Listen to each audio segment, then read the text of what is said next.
大家好，我是谢飞啊，欢迎来到今天的谢飞观察。高市有事，当地时间的21号晚上呀，超过了1700名的日本民众呢，在东京的首相官邸门前手举标语，高喊口号抗议高市早苗呢涉台的错误言论。而这个呢，我在之前的视频当中也详细的介绍过。而在那一天的活动现场，我也到了现场啊。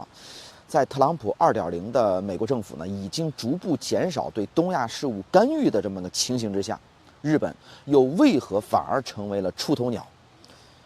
过去呢，人们总认为这个中日关系以及台海问题呢，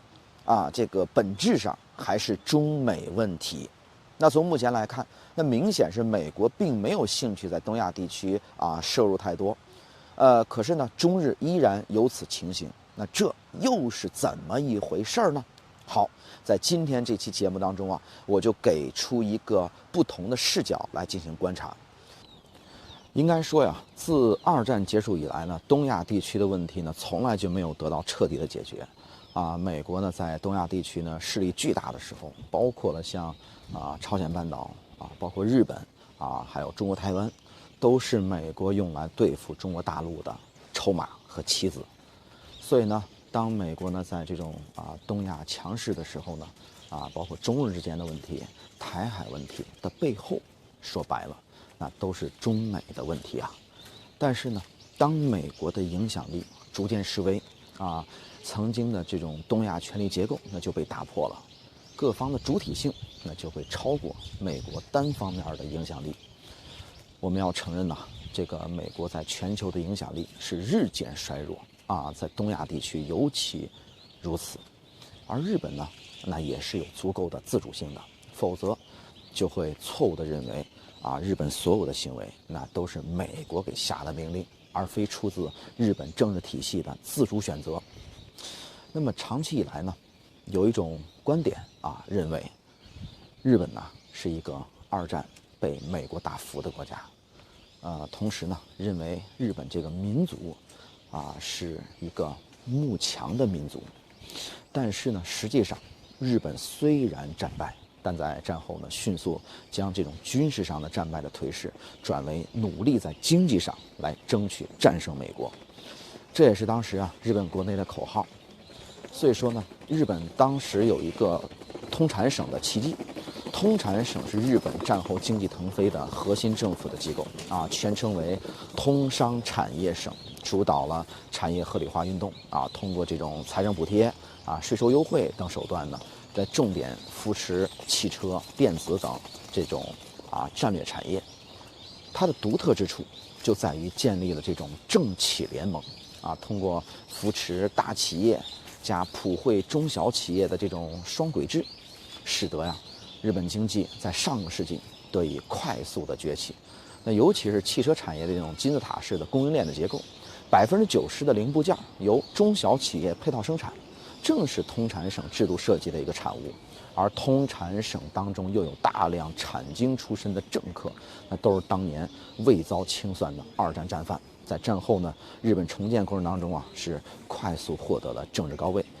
并将明治维新以来逐渐形成的这种门阀政治体系就得以延续了。那也就是这批人创造了当年日本经济腾飞的东亚奇迹。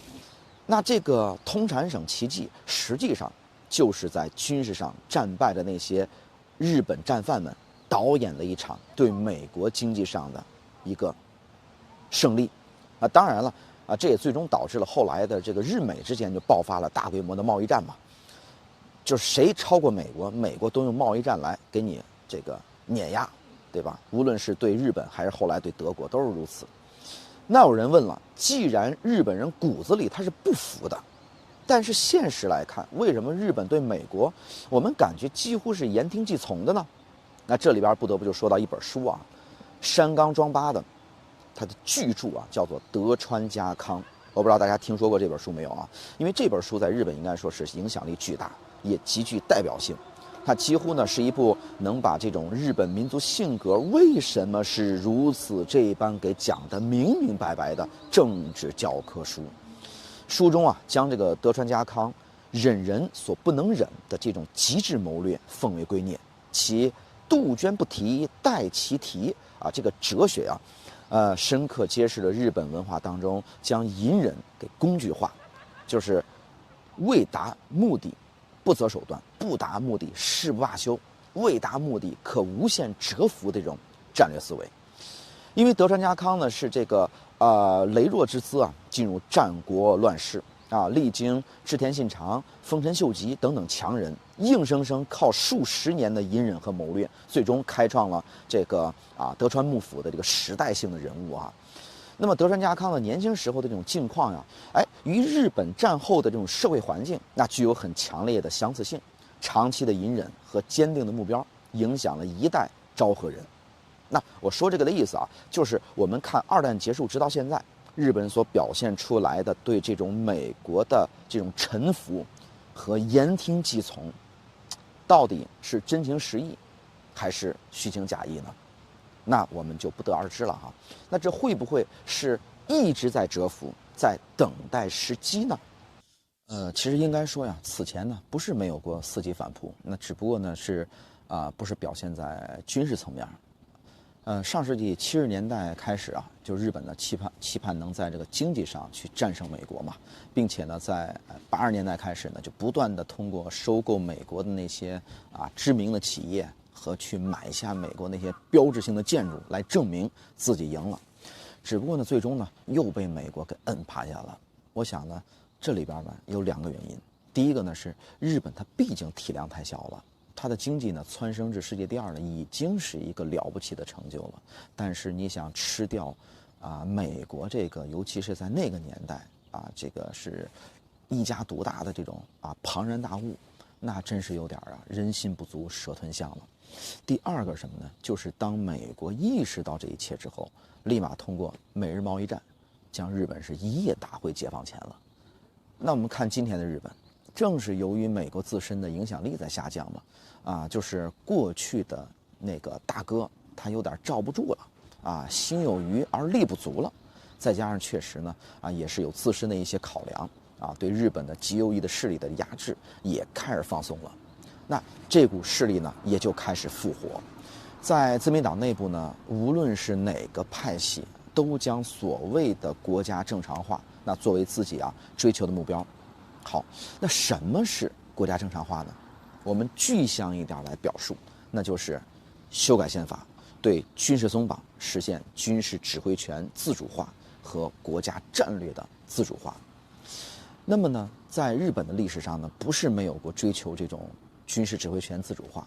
但是呢，都被美国所压制下来。为什么呢？毕竟日本是美国建国以来本土首次遇袭的制造者。就是珍珠港事件嘛，以及呢自己投下的2颗原子弹的受害者，那就是美军在广岛、长崎投下2颗核弹嘛。所以呢，美国对日本始终应该说都不是太放心。另外一个原因，就是当初那个全世界左翼思想这个蓬勃兴盛左翼运动也是这个兴起左翼的这个思潮影响力也是巨大。所以呢，反战成为了那个时候的全世界的主流。现在来看呢，这2个因素都没有了。一来呢，美国对东亚事务它不再感兴趣了；第2来，全世界都是右翼压倒左翼，再加上对日本的这种松绑，那也有助于成为美国制约中国的桥头堡。而目前呢，这个日本国内的这种形势也使得以高市早苗为代表的这批政客蠢蠢欲动。那么在经历了这个经济停滞的失去的30年和人口结构变化之后呢，日本的当前的这个经济情况整体的经济状况应该说还不错。尤其是年轻人，他处在近20年来这个就业机会最多的也是最好的时期。那这一切都让日本政客看到了复兴崛起的这种机会到来了。你看，特朗普在美国就提出了这个 MAGA 运动就是让美国再次伟大嘛。高市早苗所做的一切呢，何尝不是日本的翻版呢？他也想发起一场日本的让日本再伟大的运动来。那么在互联网时代像石破茂这种中庸没有个性的传统政客啊，实在不是年轻人所喜欢的啊，也提不起年轻人的兴致。他张口就谈各种大道理，是吧？年轻人都听都不愿意听。而高市早苗所代表的这种新一代的政客的形象，对外呢大秀亲和力，讲的话也是年轻人呢听得懂的。关键是他会清晰地去回应年轻人的诉求。那现在的这批年轻人，毕竟他没有经历过战争嘛，没有那些惨痛的记忆啊，更没有那种沉重的历史包袱。他们也和全世界所有的年轻人一样啊，都无比渴望自己国家的强大。于是，高市早苗也就顺理成章的啊，成为了让日本再次伟大的代言人。那当然了，这个他的政治根基啊，不能说没有，但是呢，着实也不算深厚。那确实呢，他在特朗普身上就看到了自己的影子，于是他也照虎画猫，啊，比照特朗普那般，就是抛弃党内派系的掣肘，直接去争取民意支持，哎，反过来绑架和倒逼党内各派系。所以，接下来呢，在这个经济民生议题上去回应年轻人的关切，对外展示这种强硬和不退让，也几乎成了高市的最优选。当然了，有这种类似情形的国家其实不在少数。大家比照一下，就会发现，一来国内状况好像相近，二来是互联网时代对政治的影响力开始逐渐的显现。那也就是说呀，在全世界范围内，互联网时代在不断的淘汰着那些传统的政客，而具有鲜明个性和行事风格的政客，则更容易获得年轻人的这个青睐。这个呢，它不是日本，也不仅局限于东亚，而是全世界范围内，大家可以观察一下啊。所以呢，当我们将此背景剖析清楚之后，也会发现一个问题，那就是面对高市之流的挑衅，我们怎么办呢？其实很麻烦，很棘手。你看，如果我们变得就是放任、听之任之，他一定会变本加厉，这是放心好了。而我们如果强硬对待，那有可能就正中下怀，催生了他的民意支持率不断的走高。所以呢，对于日本的斗争是长期、复杂且艰巨的。因为我们看到日本国内呢，还是有相当的左翼群体和反战人士的，而这个群体是理性且多元的，在相当长的历史时期里边都发挥着重要的作用。那我们中国人经常讲嘛，叫打一派拉一派啊，在与日本斗争的时候呢，我们要清醒地意识到是在和日本的谁在斗争，我们要与谁搞好团结。那我们要相信，正义的声音终究会成为历史的主流，因为人间正道是沧桑。好了，感谢各位收看这期谢飞在日本东京为大家录制的谢飞观察。关于中日之间的思考，我们也会持续下去以及呢，在日本这些天的这个观察和所思所想，也会通过我的频道跟大家来进行分享。如果是大家感兴趣的话，也欢迎点关注收藏。我们下期再见。